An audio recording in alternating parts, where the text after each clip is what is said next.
नमस्कार साथियों, मैं योगेश महरिया क्लासेस के यूट्यूब चैनल पर आप सभी का तहे दिल से हार्दिक अभिनंदन करता हूं। आज हम बात करने वाले हैं भारतीय संविधान की इस श्रृंखला के अंदर संसद के बारे में। जी हां, आर्टिकल 79 अनुच्छेद 79 के बारे में आज हम बात करेंगे, जो संसद के गठन का प्रावधान करता है। तो एग्जाम के दृष्टिकोण से जितने भी सवाल इस अनुच्छेद से और इस अनुच्छेद से संबंधित बनते हैं, उन सभी को कवर करते हुए टू द पॉइंट बात करेंगे। तो चलिए शुरू करते हैं। देखिए, सबसे पहले हम बात कर रहे हैं भाग 5, जिसकी हेडिंग है संघ, और इसका अध्याय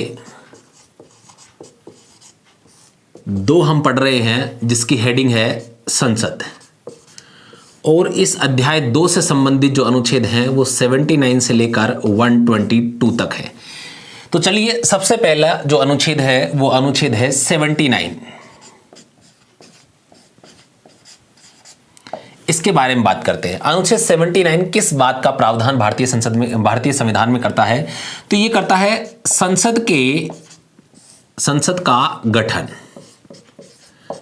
यानी कि संसद के गठन का प्रावधान भारतीय संविधान में किया गया है।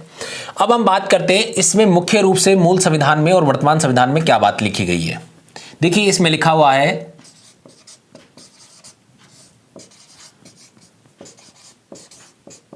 संघ के लिए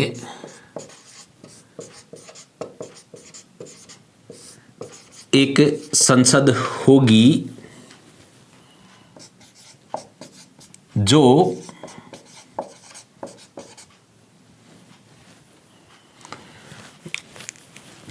माफ कीजिएगा, जो राष्ट्रपति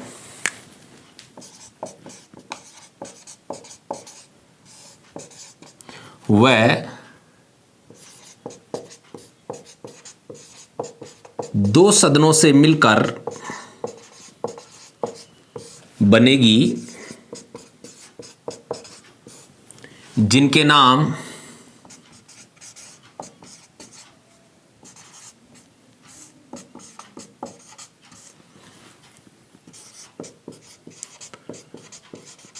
राज्यसभा व लोकसभा होंगे।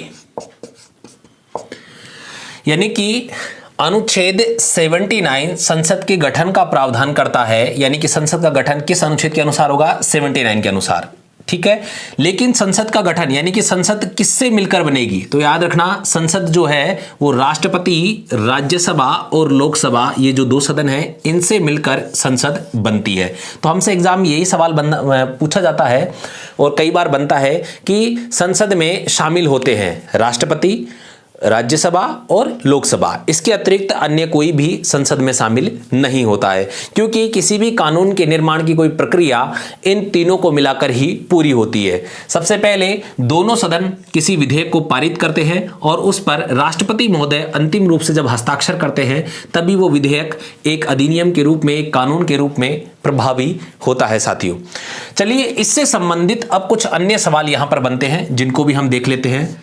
तो यहां आप नोट डाल लीजिए। देखिए, ये बात मूल संविधान में लिखी हुई है एज इट इज। अब इससे संबंधित जो सवाल बनते हैं वो कुछ इस प्रकार हैं। भारतीय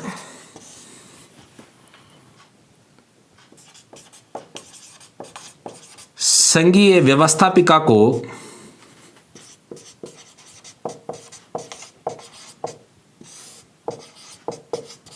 संसद कहते हैं।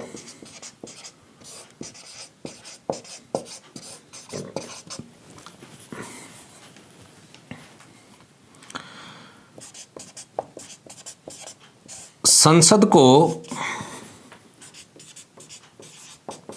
सरकार का वेस्ट मिनिस्टर मॉडल भी कहते हैं।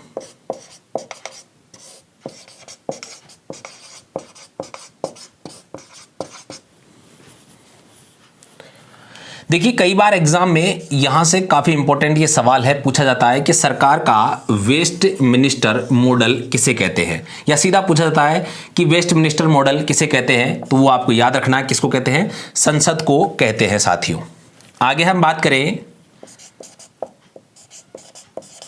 संसद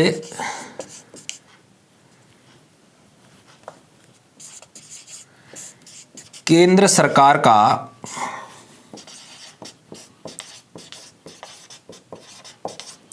विधायी अंग है। ठीक है, आगे हम बात करें संसद संघ सरकार का संघ का सर्वोच्च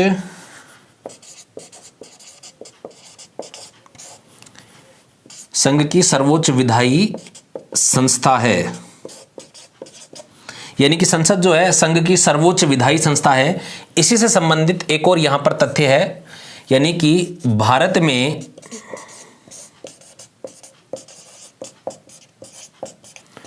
कानून निर्माण करने वाली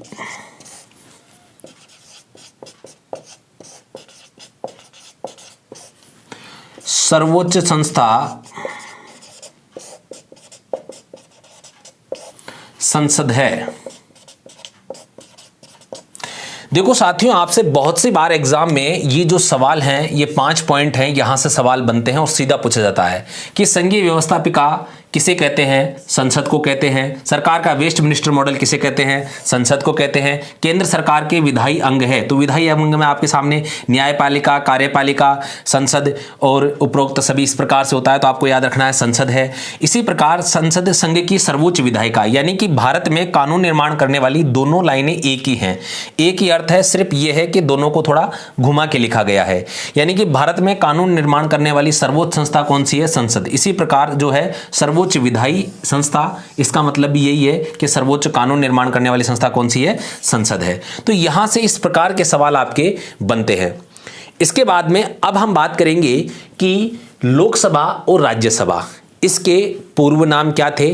देखो साथियों, ये वर्तमान नाम है, मूल संविधान में इनके नाम अलग थे।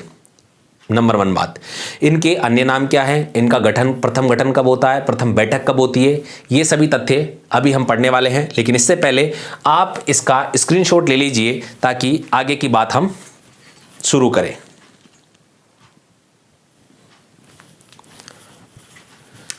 सीधे बात करते हैं। आप एक तरफ हम लिखेंगे लोकसभा और दूसरी तरफ हम लिखेंगे राज्यसभा।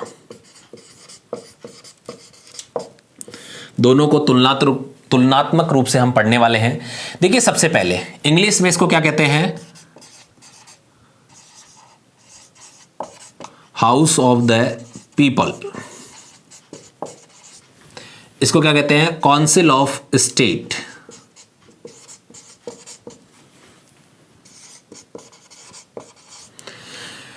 ठीक है, अब इसको वैसे मूल रूप से कहते हैं जनता का सदन, और इसको कहते हैं राज्य परिषद। यानी कि मूल संविधान में, या हम बात करें सबसे पहले, लोकसभा को जनता के सदन के नाम से पुकारा जाता था और राज्यसभा को भी पहले राज्य परिषद के नाम से जाना जाता था। इनका वर्तमान नाम जो ये राज्यसभा, ये लोकसभा किया गया है, वो कब किया गया? तो साथियों, वो आपको याद रखना है। ये जो नामकरण चेंज किया गया है, ये किया गया है यहां पर 14 मई 1954 को। और जो राज्य परिषद से राज्यसभा नामकरण किया गया है, वो किया गया है 23 अगस्त 1954 को। यहां से सवाल कुछ इस प्रकार से बनता है और पूछा भी जाता है कि राज्यसभा का पूर्व नाम क्या है? राज्य परिषद। राज्यसभा का वर्तमान नाम राज्यसभा कब रखा गया? तो 23 अगस्त को। इसी प्रकार लोकसभा का पूर्व नाम जनता का सदन, और हम कहें जनता के सदन से नाम लोकसभा कब किया गया? तो आपको याद रखना है 14 मई 1954 को किया गया था। अब यहां पे हम बात करते हैं अन्य नाम, यानी कि इन दोनों सदनों को अन्य नामों से भी जाना जाता है। जैसे लोकसभा को प्रथम सदन के नाम से जानते हैं या पुकारा जाता है, इसी प्रकार राज्यसभा को जो है द्वितीय सदन के नाम से जाना जाता है। साथ में हम बात करें लोकसभा को अस्थायी सदन के नाम से जाना जाता है और राज्यसभा को स्थायी सदन के नाम से जाना जाता है। लोकसभा को निम्न सदन भी कहते हैं। लोकसभा को, माफ कीजिएगा, लोकसभा को निम्न सदन भी कहते हैं और राज्यसभा को उच्च सदन भी कहते हैं।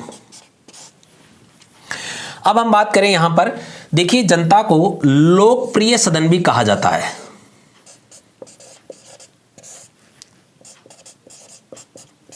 या हम कह सकते हैं चर्चित सदन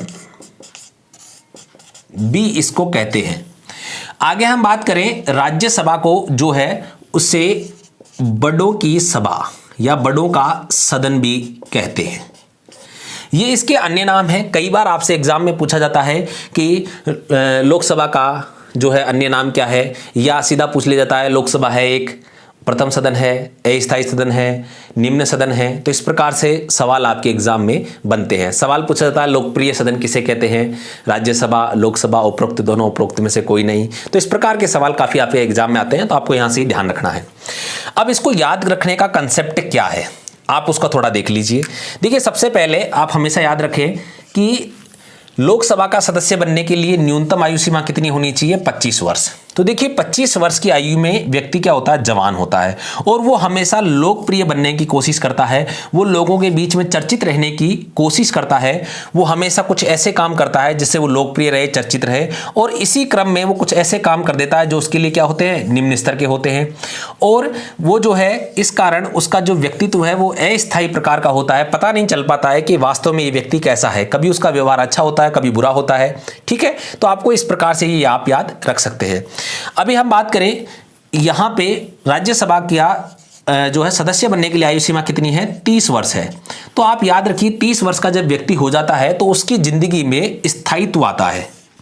ठीक है, एक स्थायित्व आ जाता है, उसे जॉब मिल जाती है या कुछ भी इस प्रकार से वो नौकरी पेशा करता है या प्राइवेट बिजनेस करता है, जिसके कारण उसकी जिंदगी में स्थायित्व आ जाता है।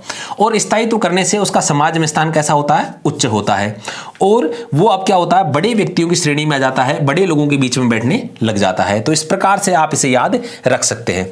अब यहां पर एक और इंपॉर्टेंट चीज है कि इन दोनों का जो है प्रथम गठन कब हुआ। तो देखिए लोकसभा का जो प्रथम गठन होता है वो होता है 17 अप्रैल 1952 को, और राज्यसभा का प्रथम गठन होता है वो 3 अप्रैल 1952 को। अब इन दोनों की जो प्रथम बैठक है वो कब होती है, यानी कि गठन होने के बाद में इनकी जो पहली बैठक होती है वो होती है 13 मई 1952, और आपकी जो है राज्यसभा की भी 13 मई 1952, यानी कि दोनों सदनों की बैठक एक ही दिन आयोजित की जाती है साथियों। अब यहां से एक और महत्वपूर्ण कंसेप्ट है, आपके दिमाग में अगर सवाल आ रहा है तो अच्छी बात है कि 1952 में जब इनकी पहली बैठक हुई थी, इसका मतलब यह हुआ कि प्रथम जो आपका संविधान संशोधन था जो 1951 में हुआ था वो किसने किया था। क्योंकि जब पहली बैठक 1952 में आयोजित हुई और इनका पहला गठन भी 1952 में हुआ, और जो प्रथम संविधान संशोधन है वो 1951 में हुआ, तो आपको यहां याद रखना है कि भारतीय संविधान सभा ने अंतरिम संसद के रूप में कार्य करते हुए, किसके रूप में, अंतरिम संसद के रूप में काम कर रही थी। कौन कर रही थी, संविधान सभा, जिसने संविधान का निर्माण किया था, उसने ही भारत में प्रथम संविधान संशोधन किया था जो 1951 में संपन्न हुआ था साथियों। उम्मीद करता हूं आज की क्लास आपको पसंद आई होगी। तो चलिए अगली क्लास में एक नए अनुच्छेद के साथ मिलते हैं। तब तक के लिए जय हिंद, जय भारत मेरे साथियों।